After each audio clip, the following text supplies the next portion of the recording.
So a week ago, I spoke about the situation that the UFC's welterweight division is currently in, where there are two clear number one contenders. Young, hungry, tall, lean, powerful, fun to watch, pretty much carbon copies of each other. And unfortunately and weirdly, they haven't been faced off against each other to figure out who is the true number one contender. Now, in one recent video, I covered Islam versus Michael Morales.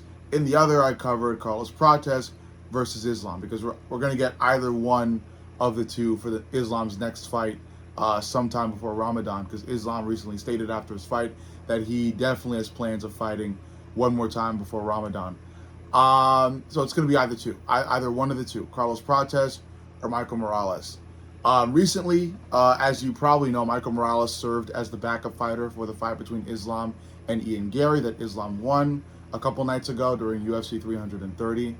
And because Michael Morales has served as the backup fighter, I was recently more inclined to believe that Michael Morales would be selected to fight Islam next over Carlos Prates, because he did the work to show up, to be the backup fighter, so he should be rewarded. It's only natural, and it is a recent, it's sort of a trend or a tradition for the UFC to reward the backup fighter with a fight against the winner of the fight that they backed up.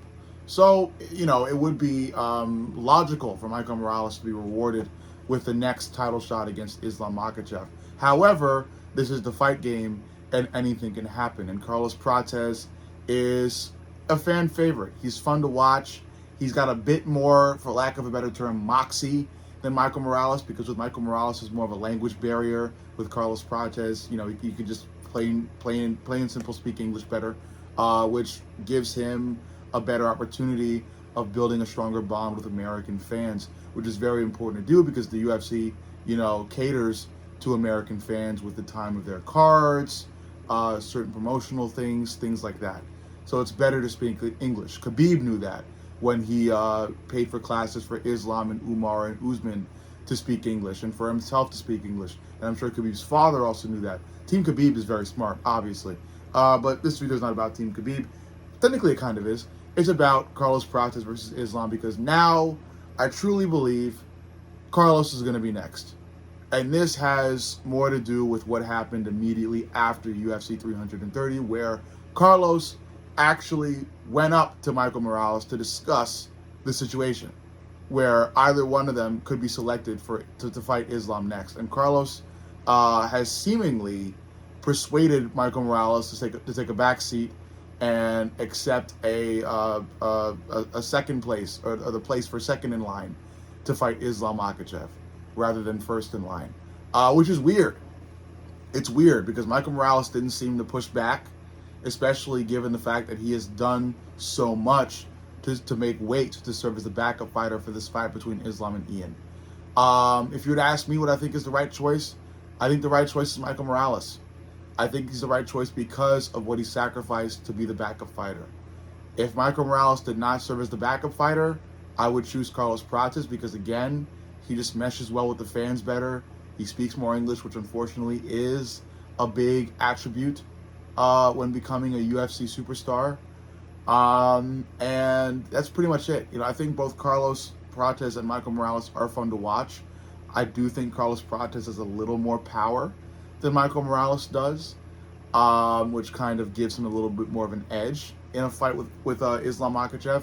But either way, I think we would be insured for a fun fight, whether it was Michael Morales versus Islam or Carlos Prates versus Islam. But after seeing that video of Carlos reasoning with Michael Morales, I do believe Carlos Prates is next, despite Michael Morales making the weight and making the sacrifices to show up as the backup fighter for the main event of UFC 330.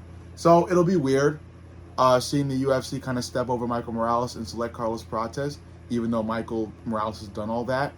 But again, it's something you got to expect as a fan of the fight game, where not everything that seems like the most logical thing or idea comes to fruition. Sometimes the nonsensical does prevail. Sometimes the out of left field scenarios prevail, like what happened at UFC Freedom 250 when Ilya fought Justin Gaethje. The writing was on the wall. The writing was on the wall, seemingly for Ilya. You know, a first-round knockout. Justin Gaethje strikes too wild. Ilya's more technical, and he's got the power of Francis Ngannou in a much shorter body. And in the end, it seems like the two switched their what's the word? I forget the word. They basically switched their aura. They switched their reputations around. That's the right word, reputations. Where now Justin Gaethje is the rumored one to have monstrous power and, you know, technical ability, and Ilya is a lost brawler. You know, that's what it seemed like. They just switched their talents. They switched their energies. And Ilya was broken that night, you know. Justin Gaethje broke Ilya that night. That was out of left field. In this game, in this industry, in this lifestyle that is the fight game, you have to be ready for anything. So, although logically I believe Michael Morales should be the one, it seems like it may just sway to Carlos Prates simply because he's just more eccentric. You know? So eccentric to pull up to the guy that you are competing with for the true number one contender spot and tell him, hey, why don't you take a back seat? It seems like I'm up next, you know, and you'll get your shot eventually. Don't worry. That's what Carlos essentially told Michael, and Michael, surprisingly, just went along with it. So, I do think Carlos Prates is up next for Islam Makhachev. Without further ado, let's fully break down Carlos Prates versus Islam Makhachev, because I now have what I need to pretty much decide, you know, who would win in a fight between Islam and Michael Morales, or Islam and Carlos Prates, because we've now seen how Islam can deal with one of the 6-foot-plus demons that are wreaking havoc at welterweight. You know, the 6-foot-plus demons like Shavkat Rakhmonov, Ian Gary, Carlos Prates, and Michael Morales. You know, for these guys who have just, you know, been in their own separate huge runs, dominating the welterweight division in their own respective ways. And Islam has now dealt with one of them. You know, 3 more to go if he wants to. I don't know, maybe he'll do 2 and then retire. But he has dealt with one of them in Ian Gary. And, you know, interesting things happened. Islam was able to land a head kick, you know, a really smartly placed head kick that dropped Ian Gary. Outside of that, Islam did seemingly struggle on the feet. You know, there were a lot of moments where Islam did have to just bank on the takedowns. And, you know, to his respect, he got them, was able to hold Ian Gary for as long as he needed to get the win. But outside of that head kick, Ian Gary did start to pick Islam apart. He went to the oblique kicks, which did work well. I wish he went to the body with the body kicks a little more. I kept trying to tease that and tell you guys that Ian would use the body kicks, because Ian has beautiful body kicks. I don't know why he didn't go to them a lot more against Islam, but those would have definitely dismantled Islam a little bit more. But, you know, I think Ian Gary was able to get what he wanted out of the fight on the feet, you know, for the most part. The head kick dropping was obviously a big blemish on Ian's game plan for that fight. But outside of the head kick dropping, he looked good. And that makes me think that Islam still hasn't found a surefire way to deal with, you know, this new 6-foot-plus demon welterweight archetype on the feet, at least on the feet. On the ground, obviously, like anybody else, Islam can dominate them. But on the feet, if one of these 6-foot-plus demons is able to force Islam to fight a full fight, at least almost a full fight on the feet, Islam could still very well be in trouble. And Ian Gary is not as powerful as a Michael Morales or a Carlos Prates. That is another issue for Islam. Ian is more technically sound. You know, he just doesn't have power. He's not a finisher. He's a decision win point fighter who's super smart. That's Ian Gary. Carlos Prates and Michael Morales, however, are vicious, powerful, rangy fighters, you know, who gun for finishes and are ferocious when they need to be. Carlos Prates a little more than Michael Morales, which is scary because, again, like I said, Carlos Prates is seemingly the true number one contender up next for Islam. So in a fight between Carlos and Islam, which is likely what's going to happen next, I gotta say, I like Carlos Prates. I like Carlos Prates because I'm extremely unsure about what Islam can really do with that range issue. Islam is a great striker. He's got world-class skill on the feet. Do not get me wrong, but he did struggle dealing with the reach of Ian Gary. Like I said, there were moments he was able to get through with the head kick on Ian. That landed beautifully. Can he do the same to a Carlos Prates or a Michael Morales? In a way, yes. But again, you also have to deal with what's coming back at you, after and before the head kick. And like Carlos and Michael, as I've said, are just more powerful than Ian. So what happens when they land the oblique kicks? What happens when they pop the jab? What happens when they land the cross? What happens when they go to the body? It's going to be a bit different. Can Islam handle it? Yes. He's got UFC legend Khabib in his corner. He's obviously going to have to rely heavily on ground game, but he can get to it. He can get them to the ground. And I'm sure he will. At some point, I think it's inevitable that Islam Makhachev gets a takedown in either a fight with Michael Morales or a fight with Carlos Prates. The issue, like I said, is going to be what happens if they get back up.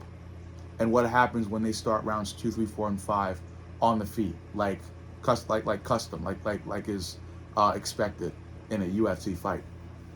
Islam's going to have to work to get them back down to the ground, round after round, likely multiple times a round. And that's dangerous. You got to get past that reach.